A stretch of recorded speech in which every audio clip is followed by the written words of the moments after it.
here on the stage. I'm joined by Ali Farthi, who is a University of Sydney PhD student who's working on the development of injectable cartilage. Welcome, Ali. Thank you. Welcome. And also Jo Morrison, who's the project manager of Incubate. Hi, Jo. Hi. So let's begin. What exactly is Incubate? So Incubate is a program run by the University of Sydney Union. It was an idea brought to us by two of our students who really wanted to see students given the opportunity to start their own business whilst on campus and while they were still studying. You know, we really strongly felt that while you're at university is the best time to start your own business. So why not encourage that and make that happen? And what kind of ideas, what sort of thoughts or startups have you seen or are you seeing? Well, we've had about 30 come through the program so far, and I think one of the best things that we see is the broad range of ideas. Anything from a technology product through to an actual tangible type product, through to the sort of thing that Ali is developing, which is our first biotech startup, which is really exciting. So a great range of ideas. So Ali, this then is a good opportunity to hear from you. A biotech product, I've heard it described as a magic gel, which is pretty cool. What is this magic gel that you speak of? Okay, so basically it's sort of like a liquid that's in a liquid form in a room temperature. But as soon as you inject it to the body, no matter where you're injecting it, it's formed this solid structure. And because of its molecular structure that it has, very unique molecular structure that we design, we can make broad range of tissues from bone, dental, cartilage, skin, muscle, and hopefully nerve in future. Okay, and how will this then change surgery? So how is it done now? And if we look towards the future, what is the result here? So basically, let me start with the knee example, which is the easiest one. So with the cartilage problem, what we basically do is we're opening the knee joints, we move the joints out, and replace it with the artificial one. The surgery is really bad. I don't want to go through it in any sense at all. And the recovery period is so long, something around like a year or so, and then you need to repeat this surgery every 12 months. What we want to do, every 12 years, sorry. What we want to do instead of having that open surgery, because we can inject this material into the defected side to the point that we have the cartilage problem, there's no need for open surgery anymore. We just inject it, new cartilage is forming, your knee will be as well as it was initially in your earlier years. So it grows back essentially? It's the actual material, the cartilage grows back, the actual material degrades over time, with the new cartilage forms instead of that materials that we inject. So that's an example using knee surgery. I had a tooth implant years ago. It wasn't my fault. I never grew an adult tooth. All right, it was always a baby tooth. So something like that could have been used instead of a titanium implant. Would that be right? In joint with the titanium implants, we can have this sort of like this platform technology that we call it to hold the actual screws tighter in the bone. So we won't have the failure, which is something around 30% of the time failure rate. We won't have that failure rate.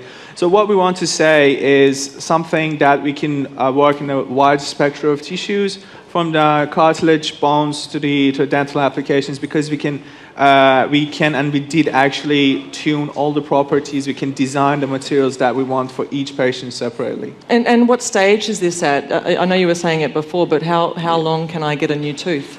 We are in the preclinical stages. Very good questions. And we are seeking for investors to start our clinical trial. We are hoping to have our first products, if everything goes well in terms of like money, on 2018, 2019, hopefully. Okay. Jo, when you hear about these types of examples and biotechnology, this sort of entrepreneurship, oftentimes when I think about this, I think about Silicon Valley and what's happening there, that perhaps and then also that's technology that's largely been attributed to the success of Stanford University. So the universities are a really great place to develop this kind of culture of entrepreneurship. Why do you think that is, and how do we engender that here? I think that university is the time when it's almost safest to take risks. You're at a point in your life where you usually have very little financial responsibility outside of just managing yourself. So to start up something at this point is almost the easiest time to do it, as long as you're willing to take the risk.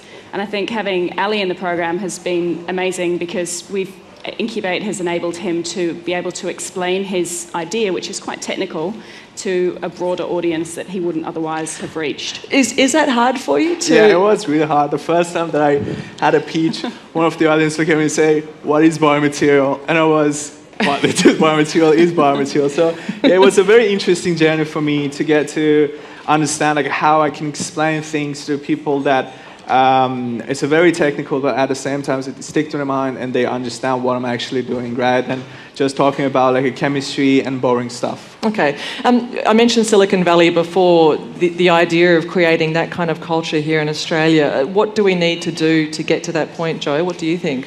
Well, I think the first thing we need to do is keep encouraging people to have a go. So, failing is okay. Just get back up and have another go.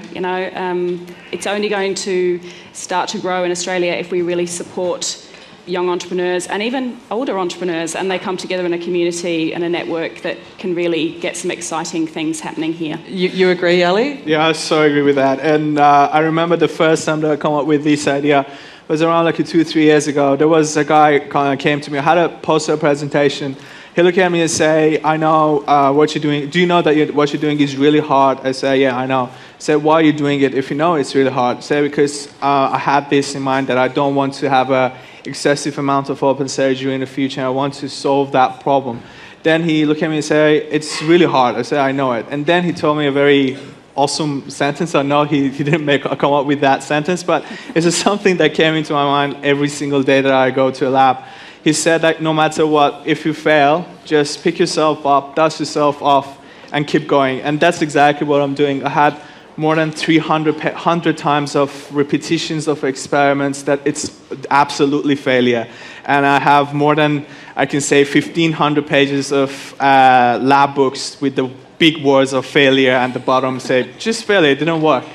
But so you have to fail in order to succeed. Exactly. And you had more failures than you did Absolutely. successes. Way more than that. Like 10 times. So in the theme then of today's talks, I suppose, which is your greatest lesson worth sharing, would that be your greatest lesson? Exactly. Never give up. I never give up. Never ever give up. And exactly for what will go through to commercialize my product, I know that will be a very tough journey, but yeah, that's my spirit. I don't want to give up. It sounds fantastic. Well, ladies and gentlemen, Jo Morrison and also Ali Farthi, who are both doing fantastic work. Jo is the project manager of Incubate, and Ali is from the University of Sydney. Injectable cartilage, this is our not too distant future. Thank you very much for joining us here in the studio. Round of applause. Thank you.